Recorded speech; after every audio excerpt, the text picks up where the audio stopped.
आसान पूछी जाती थी वो यहां से चलो हटा दिया है। और यहाँ के जो बच्चे होंगे भाई ध्यान से, इजी क्वेश्चंस हैं तो भी मैं 10-12 इजी क्वेश्चंस करके आ जाऊं, यही एक राइट अप्रोच होता है यार किसी भी एग्जाम को क्रैक करने। Hello everyone, welcome back to anchor JE. कैसे हैं सभी लोग? आई होप आपकी जेई 2024 की प्रिपरेशन बहुत बढ़िया तरीके से चल रही होगी। आज की इस वीडियो में हम बात करने जा रहे हैं डिफिकल्टी लेवल क्या होने जा रही स्पेशली मैथ्स की इन जेई 2024।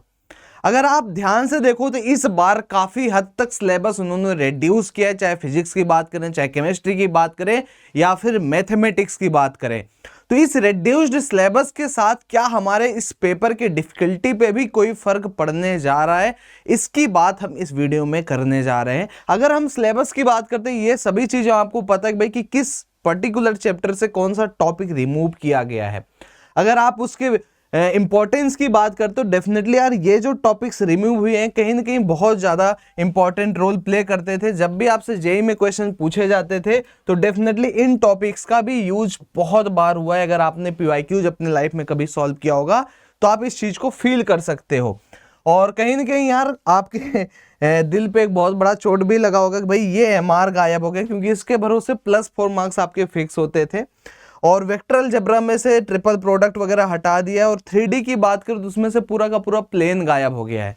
तो यार ये सारी चीजें, और कोनिक सेक्शन में भाई इन्होंने टेंजेंट ही हटा दिया लगभग करके। तो भाई अब इस रिड्यूस्ड सिलेबस के साथ अभी जो जेईई 2024 आ रहा है उसकी डिफिकल्टी का अंदाजा कैसे लगाया जाए।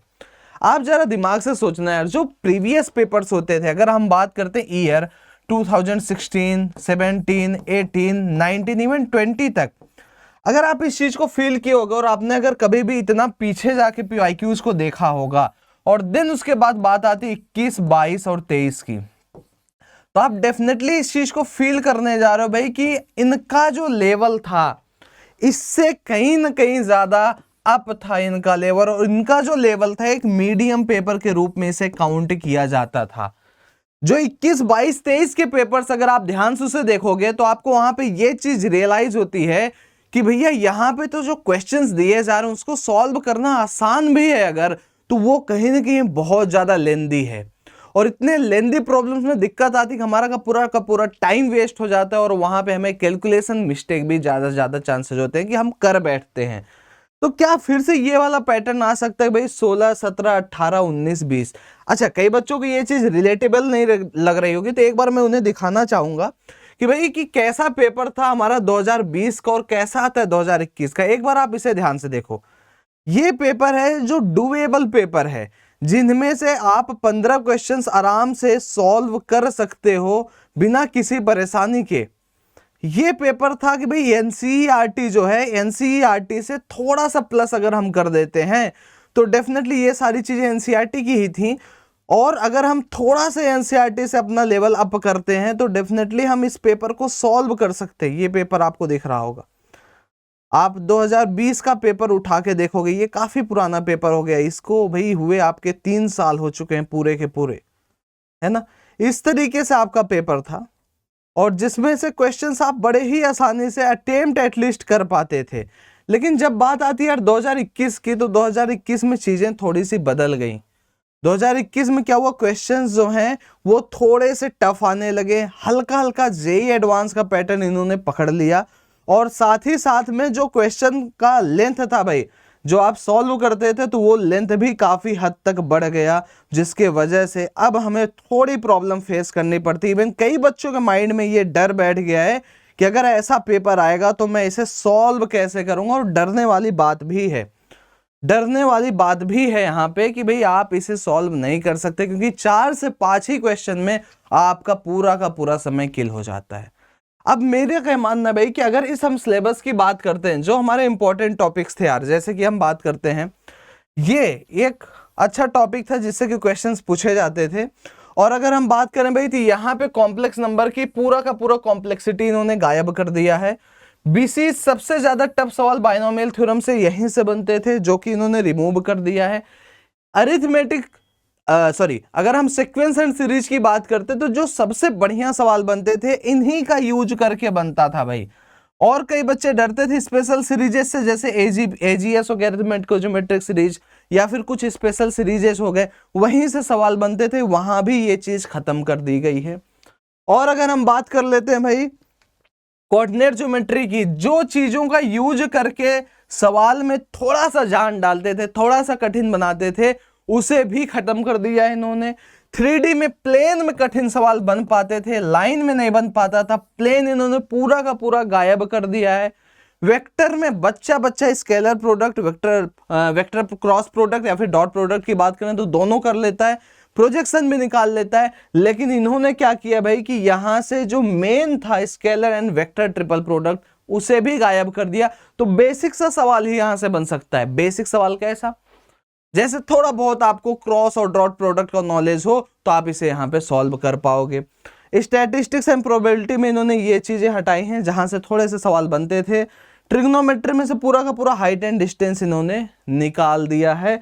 जो एक चीज आसान पूछी जाती थी वो यहां से चलो हटा दिया है।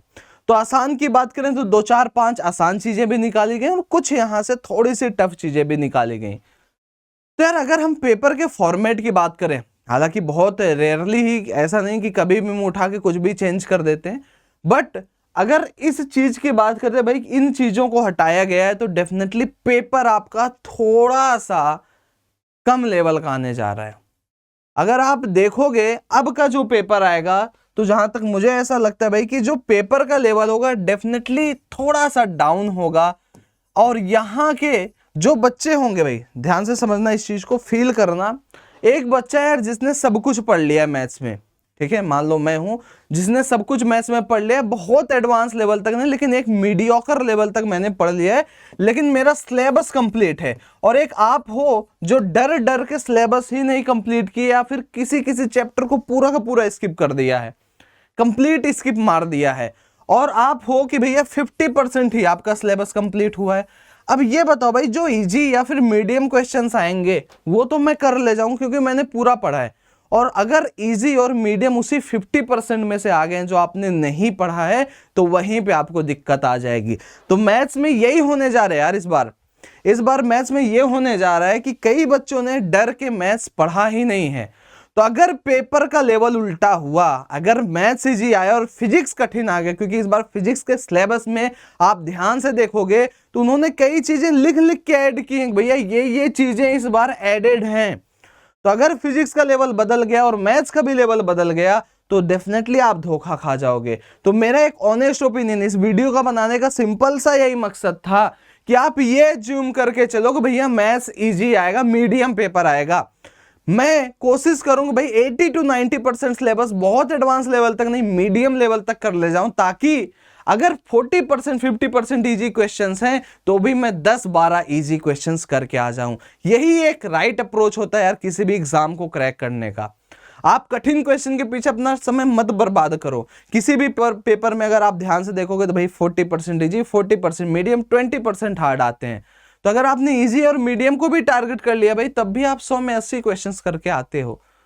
तो आपको टाइम वेस्ट बिल्कुल भी नहीं करना, क्योंकि अब आपके पास उतना टाइम बचा भी नहीं है। आप कोशिश करो मैथ्स में एटलीस्ट बेसिक लेवल के सारे चैप्टर्स कर दो, क्योंकि इस बार शायद पेपर आपका टर्न हो जाए, शायद डिफिकल्टी लेवल मैथ्स की यार कम हो जाए। आपका क्या ओपिनियन है मैथ्स के डिफिकल्टी लेवल पे, एक बार कमेंट सेक्शन में जरूर बताना। आपकी प्रिपरेशन कैसी चल रही है ये भी आप कमेंट में जरूर बताएं। Thank you very much. Channel पे नए हो तो चैनल को सब्सक्राइब जरूर करना।